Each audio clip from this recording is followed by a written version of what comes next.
சரி, யாரும் கூட நானே மேடைக்கு வந்துட்டேன், அப்படியே நானும் பேசிட்டேன், அப்படியே நானும் போகிறேன். நான் ஐயா உங்களுக்கு 2 பக்கத்தில் ஒரு இன்ட்ரோ இருக்கியா? தேவையில்லை. சகோதரர் ஏகன் அவர்களுக்கு முதல்ல வாழ்த்துக்கள். இந்த மாதிரியான ஒரு மேடையில் ஒரு 14 வருஷமாக நிற்கும்போது உங்கள் அளவுக்குலாம் எனக்கு வந்து தைரியம்லாம் இருக்குல்ல, ரொம்ப நடுக்கத்தோடு தான் இருந்தேன். ஆனால் உங்கள் முகத்தில் ஒரு நல்ல கான்ஃபிடென்ட் இருக்குது. இந்த ட்ரெயிலர், இந்த சாங்கு, உங்கள் எக்ஸ்பிரஷன்ஸ் எல்லாமே ரொம்ப அழகாக இருக்குது. ரொம்ப அழகான நேரம் உங்களுடைய நேரம் வந்து.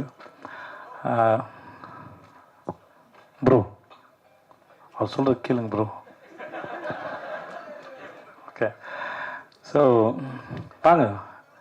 எதுக்குண்ணா உன் தம்பி அவன் ரொம்ப நல்லா பேசுகிறான். ஏய் நீ வராத.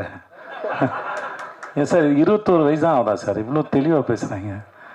நான் இன்னும் தடவிக்கிட்டே இருக்கேன் இருட்டில், சுவிட்சை தடவை கூட மாதிரி. ரொம்ப தெளிவாக எந்த வார்த்தையும் அச்சு பேசுகாமல் ரொம்ப கிளியராக பேசுகிறேன் சார். உங்கள் பையன் ரொம்ப தெளிவாக பேசுகிறேன் சார். வாழ்த்துக்கள் மேத்யூ உனக்கு. ஏகனுக்கு பார்க்குறது ரொம்ப லட்சணமாக அழகாக நம்ம ஊர் நேரம் ரொம்ப நல்லா பண்ணியிருக்கீங்க. உங்கள் எக்ஸ்பிரஷன்ஸ்லாம் ரொம்ப நல்லாயிருக்கு. இருக்கடா உங்களுக்கும் வாழ்த்துக்கள்மா. இந்த படத்தில் நடிச்சிருக்க அத்தனை பேரும் பார்க்குறது ரொம்ப அழகாக இருக்கீங்க. அந்த கதையும் ரொம்ப அழகாக இருக்குது. சீனு சாரோட எனக்கு ரொம்ப பிடிச்சது, எத்தனை முறை இந்த தேனியில் இன்னும் அவர் 100 படம் பண்ணாலும் சரி, அவரால் ஒவ்வொரு முறையும் புதுசாக ஃப்ரேம் வைக்க முடியும், புதுசாக கதை சொல்ல முடியும். அதுதான் இயக்குனர் சீனிவாசன். கதை சொல்லும்போது அவர் எந்த ஃப்ரேம் வைக்கணும், எங்கே வைக்கணும், இது வரைக்கும் ஒரு நாள் கூட அவர் யோசிச்சோ தடுமாறியோ படப்படத்தோ நான் பார்த்ததே இல்லை.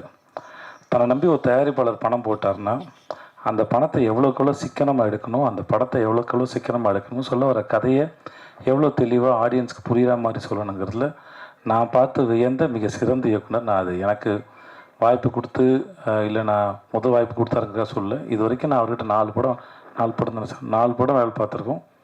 முதல் படத்துலேருந்து நான் மாமனிதன் வேலை பார்க்குற வரைக்கும் எங்களுக்கான பட்ஜெட் கூட கிடைச்சாலும் அவர் தென்மேற்கு பருவ காட்டுற படத்தில் மிக குறைவான பட்ஜெட்டில் எப்படி ரொம்ப பொறுப்போடையும் படம் வேகமாகவும் வேலை பார்த்தாரோ அதில் துளி கூட குறையாமல் தான் எல்லா படத்துக்கும் வேலை பார்த்தார். சீனிவாசன் சார் மாதிரி ஒரு இயக்குனர் கையால் நீங்கள் அறிமுகமாகிறதுக்கு முதல்ல நீங்கள் கொடுத்து வச்சுருக்கணும். அதுக்கு முதல்ல வாழ்த்துக்கள். ஏன்னா நேரம் கிடைக்கும் போதெல்லாம் வந்து தான் கற்றுக்கிட்டதையும் தான் தெரிஞ்சுக்கிட்டதையும் தன் மூலமாக இல்லை தன் நடிகர்களுக்கு பகிர்ந்துக்கிறதுல அவருக்கு ஒரு பெரிய இன்பம் இருக்குது. அதை கண்டிப்பாக உங்களுக்கு சொல்லி கொடுத்துருப்பாரு நினைக்கிறேன். கண்டிப்பாண்ணே, அப்படி சொன்னதுல நிறைய விஷயம் வந்து உங்களை சுற்றியே தானே இருந்துச்சு. சேர்த்து இப்படி பண்ணா, சேர்த்து அப்படி பண்ணான்னு நிறையா எடுத்துக்கிட்டுருங்க. வேற ஏதாவது கற்றுக்கிட்டு இருந்து. ஸோ உங்களுக்கு மூலம் என்னுடைய வாழ்த்துக்கள் சார். என்ஆர் ரகுநந்தன் சாருடைய பாடல்கள் ரொம்ப நல்லா, எஸ்பெஷலி அந்த அண்ணன் தங்கச்சி பாட்டு வந்து ரொம்ப நடுவில் போன அந்த ஃப்ளூட் பீட்லாம் சூப்பராக இருந்துச்சு சார். அதை உருக்கி எடுத்துருச்சு சார், ரொம்ப நல்லா இருந்துச்சு சார். என்னை கூப்பிட்டதுக்கு முதல்ல ரொம்ப நன்றி. நான் இருந்த இடத்துல இது எப்படி இருக்குன்னா பாஸ்ட்டும் ப்ரெசண்ட்டும் இருக்கிற மாதிரி இருக்குது என்னோடதில்.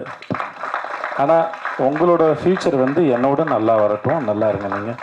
ஸோ உங்களுக்கு சார் உங்களுக்கு நன்றி. சக்தி சினிமாஸுக்கு ரொம்ப நன்றி. நீங்கள் ஒரு படத்தை பார்த்து நீங்கள் இண்டஸ்ட்ரியில் இருக்கிற பெரிய நல்ல கிசு உங்களை பற்றி நீங்கள் ஒரு படத்தை ரசிச்சிட்டிங்கன்னா அந்த படம் மக்களும் ரசிப்பாங்கிறது தான். கில்லியவே ரீரிலீஸ் பண்ணி ஹிட்டு கொடுத்த மனுஷன் நீங்கள் தான் கில்லி எனக்கு தெரிஞ்ச வரைக்கும். உங்களுடைய சக்தி இந்த படத்தில் மொத்தமாக இறங்கட்டும். சக்தி ரொம்ப நன்றி உங்களுக்கு. பிரிகேடா உங்களுக்கு வாழ்க்கை. ஜீவா நன்றி, நல்லா இருப்போம் ஜீவா நன்றி. உங்களுக்கும் வாழ்த்துக்களுக்கும் நன்றி, எல்லாருக்கும் நன்றி. ரொம்ப என்னை கூப்பிட்டு ரொம்ப நன்றி. வர நன்றி. செய்திகளை உண்மைத்தன்மையுடன் உடனுக்குடன் தெரிந்து கொள்ள தி கிரேட் இந்தியா நியூஸ் சேனலுக்கு சப்ஸ்கிரைப் செய்து எங்களுடன் இணைந்திருங்கள் எப்போதும்.